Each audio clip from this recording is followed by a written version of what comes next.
سبز گھاس پر سفید پھولوں کے ستون بنے تھے۔ سامنے اسٹیج تھا جہاں کامدار آف وائٹ میکسی زیب تن کیے شازماں منتظر سے بیٹھی تھی۔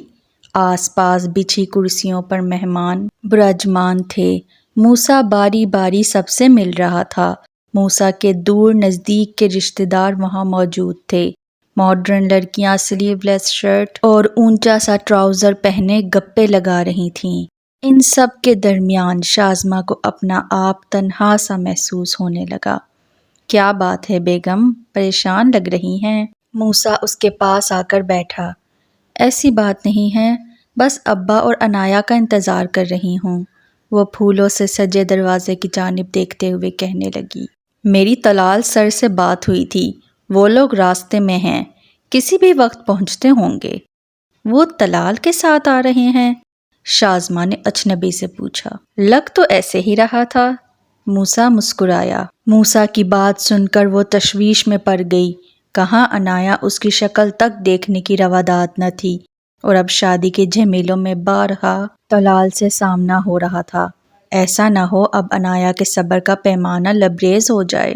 2 بج چکے تھے۔ عنایہ اور ظفر صاحب ولیمے میں جانے کے لیے ڈرائیور کے منتظر تھے۔ ابا ہم کیب کروا کر چلے جاتے ہیں، آخر کتنا انتظار کریں گے؟ طلال کے ڈرائیور کی وجہ سے ہم کتنا لیٹ ہو گئے ہیں، ہمیں تو پہلے ہی وہاں پہنچ جانا چاہیے تھا۔ وہ بے چین سی صحن میں ٹہل رہی تھی۔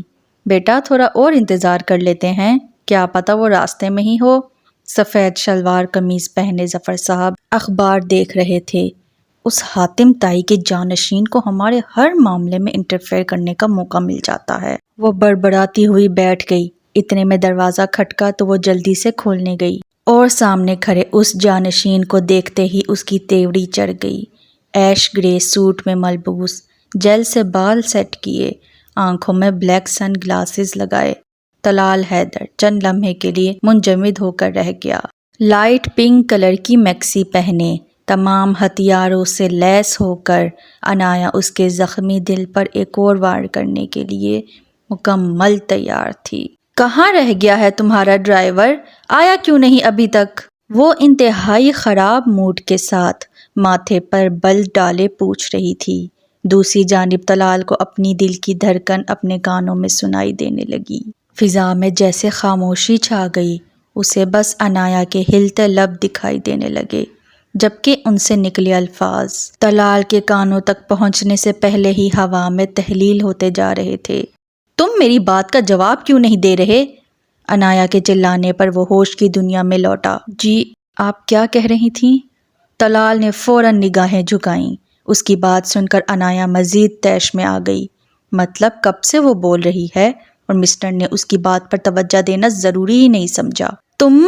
اس سے پہلے کہ عنایہ اسے مزید کچھ سناتی، ظفر صاحب کھٹ پٹ کی آوازیں سن کر خود ہی چلے آئے۔ طلال بیٹا، باہر کیوں کھڑے ہیں؟ اندر آئیں۔ ظفر صاحب اسے دیکھ کر خوشگوار لہجے میں بولے تو عنایہ پیر پٹکتی واپس چلی گئی۔ انکل دراصل ڈرائیور آپ کو لینے ہی آ رہا تھا، لیکن اچانک سے گاڑی میں کچھ مسئلہ ہو گیا ہے، وہ ان کے ساتھ صحن میں داخل ہوتے ہوئے دھیمی آواز میں بتانے لگا۔ گاڑی ٹھیک ہونے میں کچھ وقت لگ جائے گا، اگر آپ کو مناسب لگے تو میں آپ کو لے جاتا ہوں۔ کچن کے دروازے پر سینے پر ہاتھ باندھے کھڑی عنایہ نے بھویں اچکا کر اس کی بات سنی۔ میں اس لیے کہہ رہا تھا کیونکہ وینیو یہاں سے بہت دور ہے، اور آپ کسی اور کے ساتھ جائیں گے تو نہ جانے مزید کتنا وقت لگ جائے۔ کنکھیوں سے عنایہ کے تاثرات دیکھ کر وہ جلدی سے وضاحت دینے لگا۔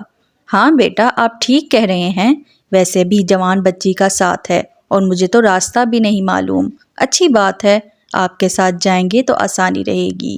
ظفر صاحب اس کی جھجک دیکھ کر مسکرا کر بولے، چلیں بیٹا، تحائف اٹھا لیں، پہلے ہی دیر ہو چکی ہے، مزید تاخیر کرنا مناسب نہیں۔ وہ پلٹ کر عنایہ سے مخاطب ہوئے تو وہ اپنی ناگواری دبائے کمرے میں چلی گئی۔ یہ تھی جی اداس آنگن کی قسط نمبر 44۔ ملتے ہیں نیکسٹ ایپیسوڈ میں۔ اللہ حافظ۔